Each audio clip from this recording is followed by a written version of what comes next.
स्वागत है आपका। मैं हूं आपके साथ वैष्णवी द्विवेदी। और बारामूला के सांसद इंजीनियर रशीद की अंतरिम जमानत याचिका पर पटियाला हाउस कोर्ट आज सुनवाई करेगा।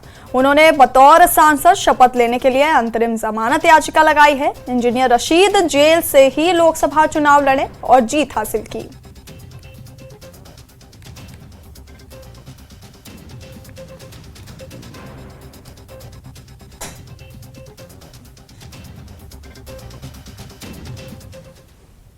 रियासी हमले मामले में जांच में जुटी एनआईए ने जम्मू कश्मीर के कई इलाकों में जांच की। एनआईए की टीम ने घटनास्थल का दौरा करने के साथ साथ राजौरी जिले के सुंदरबनी इलाके में भी जांच की।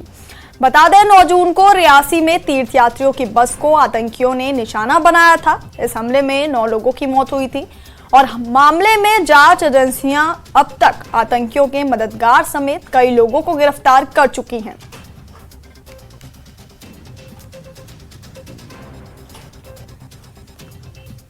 किश्तवाड़ जिले के नागसिनी पथरानिकी के पास एक बड़े भूस्खलन के कारण किश्तवाड़ पाडर रोड बंद हो गया है। बताया जा रहा है कि बड़े भूस्खलन के कारण पाडर किश्तवाड़ रोड 2 से 3 दिनों तक बंद रह सकता है। लैंडस्लाइड के कारण बिजली बंद कर दी गई है।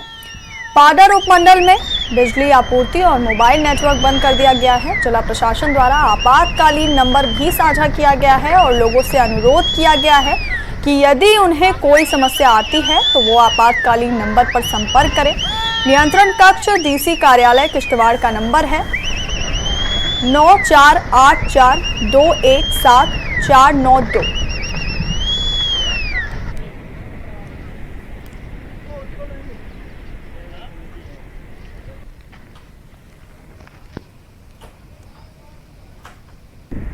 तो नियंत्रण कक्ष डीसी कार्यालय किश्तवाड़ का नंबर आपको बता दें 9484217492।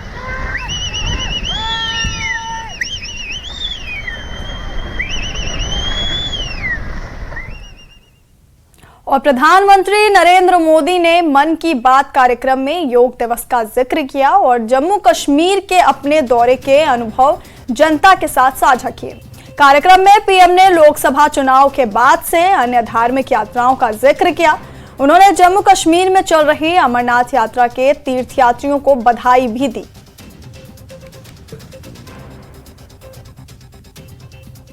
एक विशेष अभियान शुरू किया गया है। इस अभियान का नाम है एक पेड़ मां के नाम। मैंने भी एक पेड़ अपनी मां के नाम लगाया है।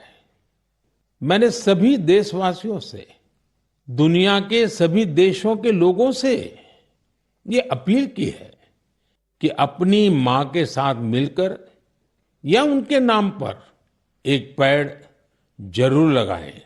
और मुझे ये देखकर बहुत खुशी है कि मां की स्मृति में या उनके सम्मान में पेड़ लगाने का अभियान तेजी से आगे बढ़ रहा है। लोग अपनी मां के साथ या फिर उनकी फोटो के साथ पेड़ लगाने की तस्वीरों को सोशल मीडिया पर साझा कर रहे हैं।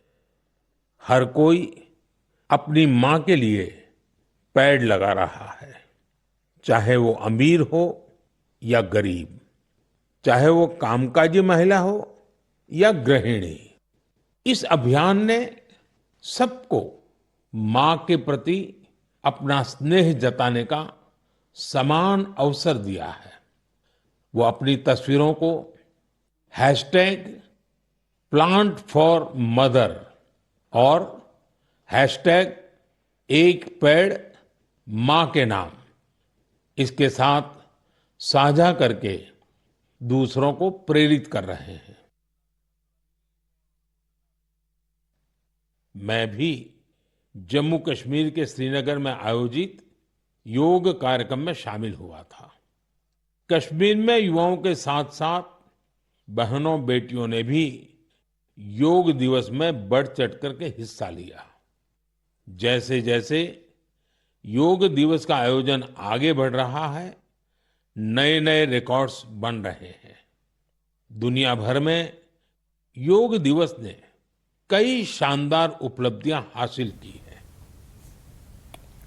प्रधानमंत्री ने मन की बात कार्यक्रम में जम्मू कश्मीर के पुलवामा के किसानों और फसलों का भी जिक्र किया।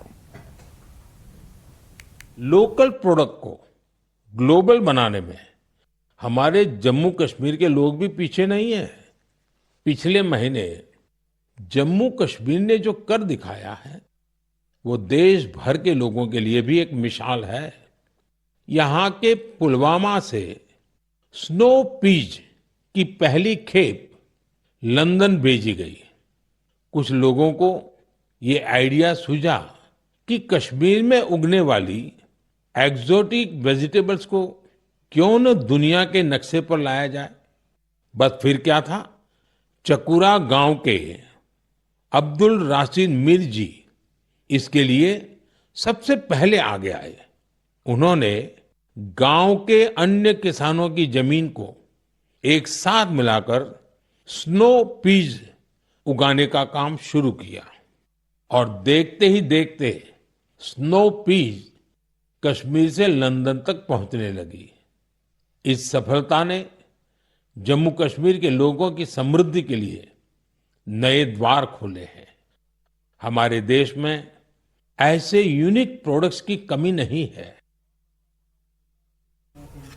प्रधानमंत्री नरेंद्र मोदी ने मन की बात कार्यक्रम में पुलवामा जिले के चकोरा इलाके के अब्दुल रशीद मीर का जिक्र किया है। अब्दुल रशीद मटर की एक किस्म की खेती करते हैं। पीएम ने कहा कि उनकी पहल से कश्मीर में कृषि क्षेत्र को काफी बढ़ावा मिलेगा। न्यूज 18 JKLH के संवाददाता बिलाल खान से बातचीत के दौरान मीर ने कहा कि प्रधानमंत्री के मन की बात कार्यक्रम में उनके जिक्र से किसानों को काफी प्रोत्साहन मिला है।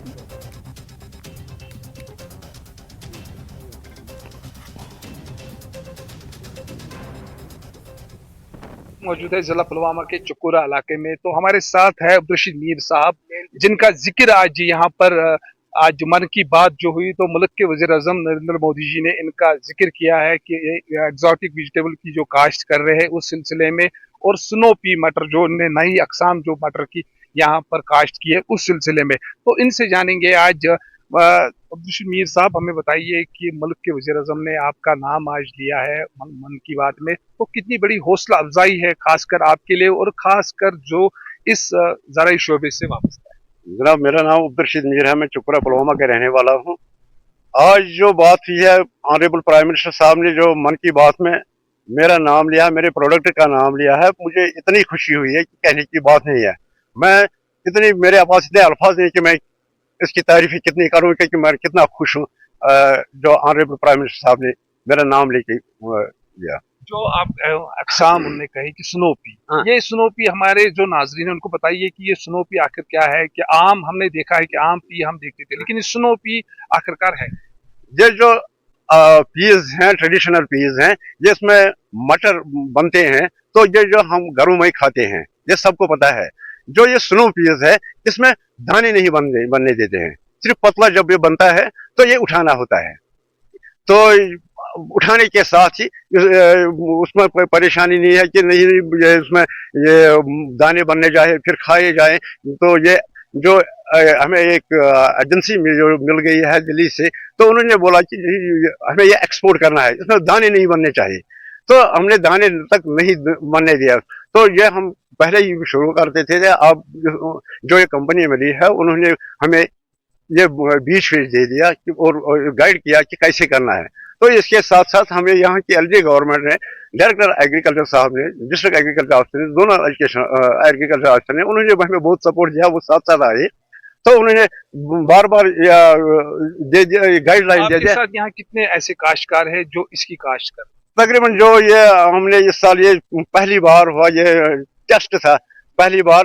तो हमने चकुरा के अराउंड 5-6 किलोमीटर के दायरे में तकरीबन 30-40 किसानों को जोड़ दिया। आज तक हम देखते थे कि जो ट्रेडिशनल जो सब्जियों की यहाँ पैदावार घरों तक ही मौजूद रही, लेकिन इसको मार्केट मिला, इंटरनेशनल मार्केट। हाँ। तो इससे कितना बूस्ट मिला, खासकर अगर हम एग्रीकल्चर सेक्टर की बात करें? जो ये एक्सपोर्ट हुआ है इससे बहुत मार्केट बहुत बूस्ट मिल गया। इंशाल्लाह हम कोशिश करेंगे इस साल हम ज्यादा से ज्यादा बीज बोएंगे।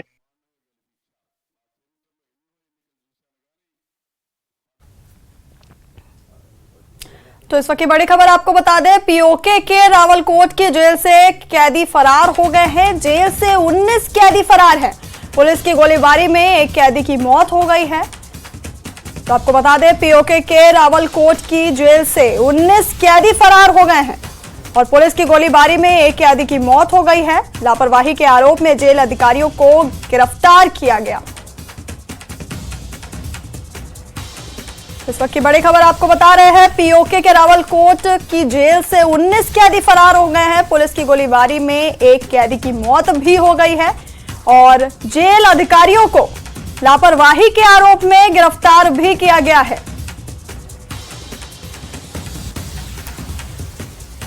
तो इसी खबर पर हमारे साथ फोन लाइन पर शैलेंद्र जी है। शैलेंद्र जी, क्या कुछ अपडेट है? पीओके के रावलकोट से 19 कैदी फरार हो गए हैं, एक की गोलीबारी के दौरान मौत भी हो गई है। बिल्कुल वैष्णवी, ये खबर पाकिस्तान ऑक्युपाइड कश्मीर के रावलकोट से सामने आ रही है, जहां पर जेल ब्रेक की खबर है। बताया जा रहा है कि 20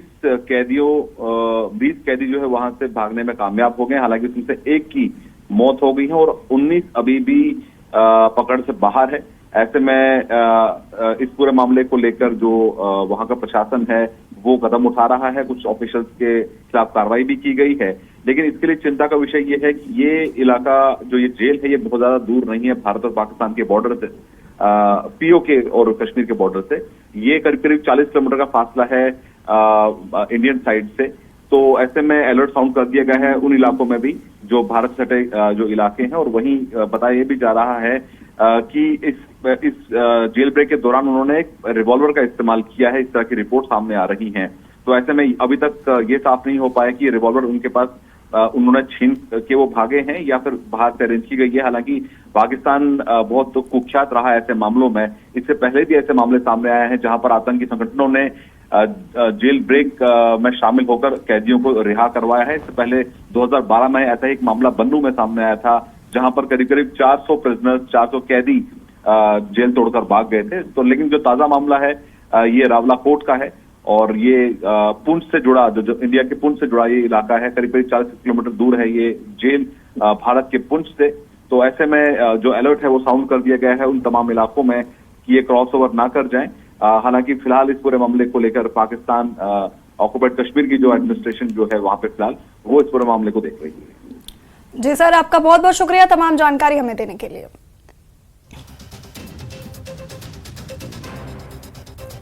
तो पीओके के रावलकोट की जेल से 19 कैदी फरार हो गए हैं और पुलिस की गोलीबारी में एक कैदी की मौत हो गई है और लापरवाही के आरोप में जेल अधिकारियों को गिरफ्तार किया गया। तो वक्त हो गया एक छोटे से ब्रेक का, बने रहिए हमारे साथ।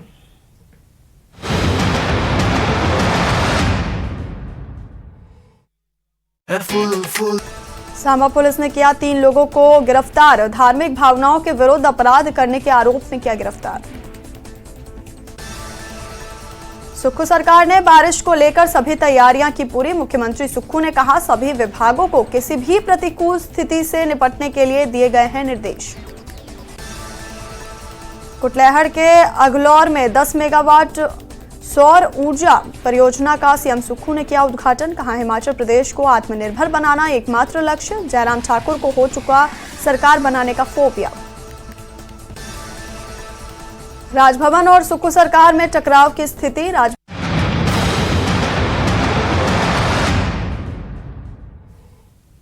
ब्रेक के बाद स्वागत है आपका और खबरों में आगे बढ़ेंगे। उपराज्यपाल brigadier doctor B D Mishra ने 29 जून 2024 को LAC के पास लद्दाख में नदी पार करने का अभ्यास के दौरान घटनाओं में अपनी जान गंवाने वाले सभी 5 सैनिकों को श्रद्धांजलि अर्पित की। उन्होंने मुख्यालय 14 कोर में एक शोकपूर्ण पुष्पांजलि परेड के दौरान उनके पार्थिव शरीर पर पुष्पांजलि अर्पित की।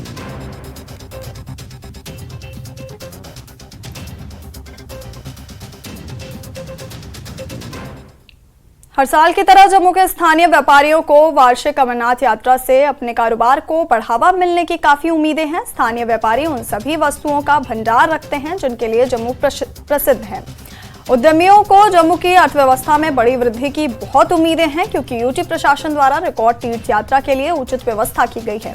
ये व्यवसायी जम्मू में तीर्थयात्रियों को उन स्थानों से परिचित कराने की व्यवस्था करने का प्रस्ताव लेकर आए हैं जो ऐतिहासिक महत्व और धार्मिक महत्व के हैं और आगे के विकास में सहायक हो सकते हैं।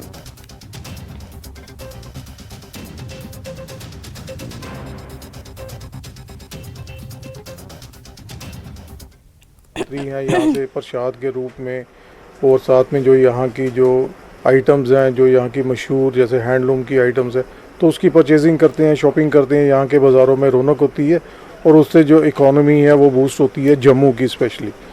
तो उसके मद्देनज़र जितने भी यहाँ पे जो बाज़ार हैं, उनके जो ट्रेडर्स हैं, उन्होंने स्टॉक करके रखा होता है कि यात्रा आएगी तो हमारे पुराने कस्टमर जो हर साल के साल यहाँ पे आते हैं तो वो हमसे शॉपिंग करेंगे।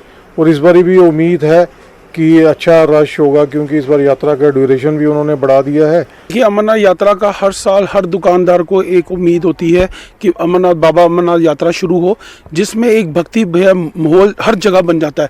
आप शुरू कर लें, अगर जम्मू से हम बात करें तो लखनपुर से लेकर हमारा सोनमर्ग और पहलगाम, इन दोनों एरियाओं से लेकर श्रीनगर, पूरे प्रोविंस में एक भक्ति माहौल बन जाता है।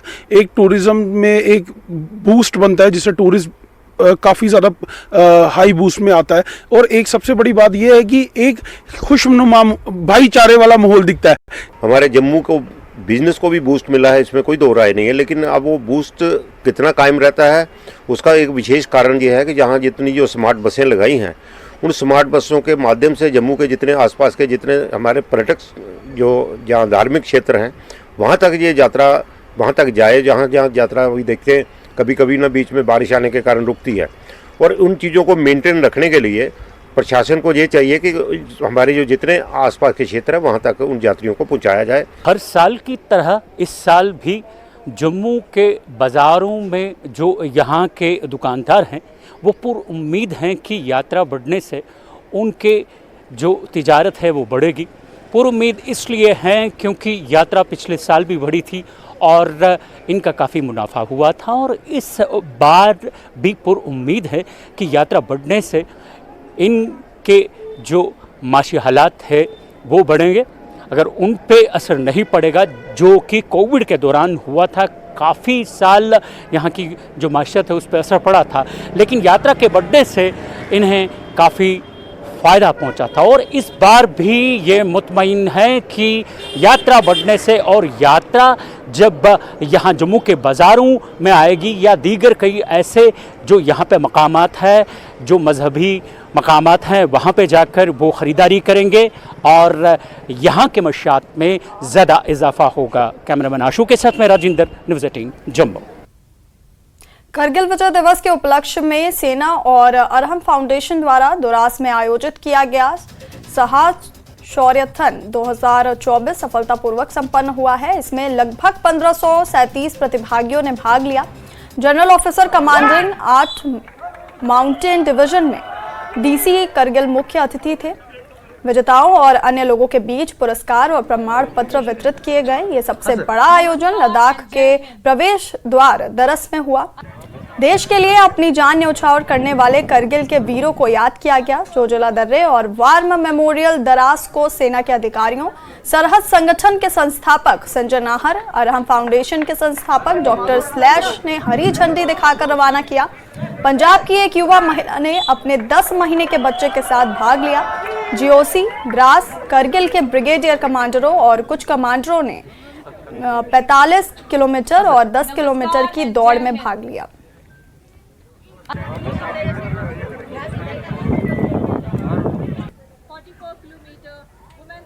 ये मैराथन की वजह से भी द्रास का नाम काफ़ी में है, और मुझे लगता है कि आने वाले दिनों में द्रास को इंटरनेशनल मैराथन के लिए भी जाना जाएगा, क्योंकि ये दुनिया का दूसरा सरहद इलाके में हो रहा है, 11,000 की हाइट पे हो रहा है। तो अपने आप में ये एक यूनिक चीज़ है। मैं उसके लिए ऑर्गेनाइजर्स का, इंडियन आर्मी का और तमाम लोगों का शुक्रिया अदा करते हैं। आई फील सो प्राउड कि मैं ये 4 किलोमीटर की रेस पूरी कर पाई with my little daughter. She is 10 months old, और मतलब सभी ने मुझे मना किया, इनफैक्ट शौर्यथॉन के डायरेक्टर ने भी मना किया कि काम प्लीज़ मत रन कीजिए, but I want to do it, मुझे करना था। तो फिर मुझे इसने मोटिवेशन दी है और I am so happy. And she is 10 months old only, और 10 महीनों में मतलब इसने 4 किलोमीटर की रेस पूरी करी है। 2003 से लेके ये जो बच्चे जैसे इलियास है, जैसे बशीरा है, ये सारे बच्चे, आप खुद भी जर्नलिस्ट जियार साहब भी उस वक्त थे पहले टीम में। तो हमारा देखो कारगिल सिर्फ युद्ध भूमि नहीं है, एक ऐसी भूमि है कि लोगों को विश्वास दिलाती है कि हमें इस देश के लोगों के लिए अपनी कुर्बानी देनी चाहिए। एक कुर्बानी होती है जवानों की और एक कुर्बानी होती है लोगों की। तो उस कुर्बानी को याद करने के लिए यहाँ के लोग भी हमारे भाई हैं। पिछले 7 साल से कारगिल में मैराथन करते आ रहे हैं और जिसका हमको बहुत अच्छा प्रतिसाद मिल रहा है, बहुत अच्छी अपॉर्चुनिटी मिल रही है। इसका सिर्फ उद्देश्य एक ही है कि यहाँ के यूथ और इसको एक मेन स्ट्रीम में लेके आए, यहाँ का टूरिज़्म बढ़े। हमारा ये सरहद का जो मेन मोटिव है वो यही है कि यहाँ का टूरिज़्म बढ़े, लोगों को कारगिल के बारे में पता चले, द्रास के बारे में पता चले और बहुत ज़्यादा से ज़्यादा लोग यहाँ पे आए। लद्दाख के 2 पर्वतारोही जगमत थर्चन और स्काल्जिंग रिग्जान अलास्का में उत्तरी अमेरिका की सबसे ऊंची चोटी देनाली पर चढ़ गए।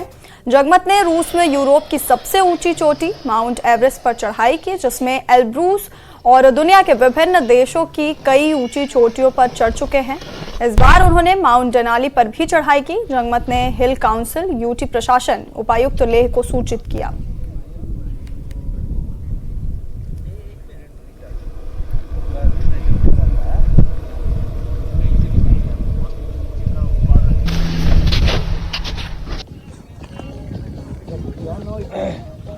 Good Josh.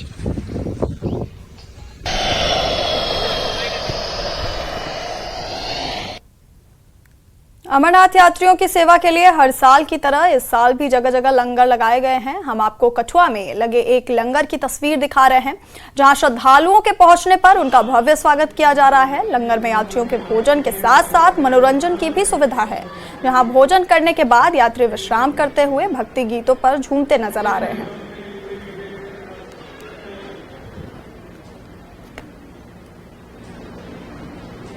और कैसे मैं पिछली बार थी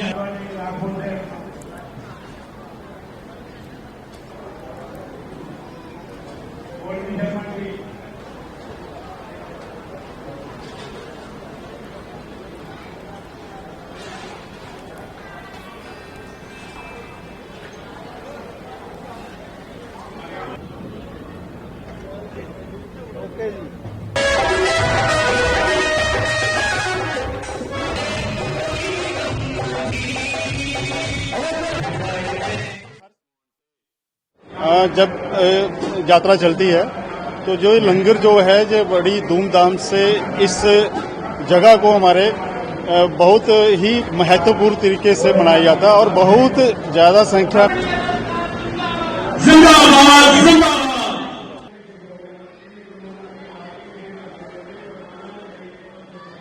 हर साल की तरह जब यात्रा चलती है तो जो लंगर जो है जो बड़ी धूमधाम से इस जगह को हमारे बहुत ही महत्वपूर्ण तरीके से मनाया जाता है और बहुत ज्यादा संख्या में लोग इस लंगर का फायदा लेते हैं। और ये लंबी यात्रा है और क्योंकि 1.5 महीना चलने वाली जो यात्रा है और वहां से लेकर पूरे इंडिया में और जहां से हमारा अमरनाथ यात्रा तक पूरे लंगर लगे हैं। अगर ये लंगर सेवा ना हो तो शायद ही श्रद्धालुओं के लिए बड़ा मुश्किल हो सकता है इतने होटल मैनेजमेंट करना, होटलों में रहना, क्योंकि इनमें हर सुविधा उपलब्ध है। और बुलेटिन में अभी के लिए इतना ही। बने रहिए हमारे साथ, देखते रहिए न्यूज़ 18 JKLH। नमस्कार।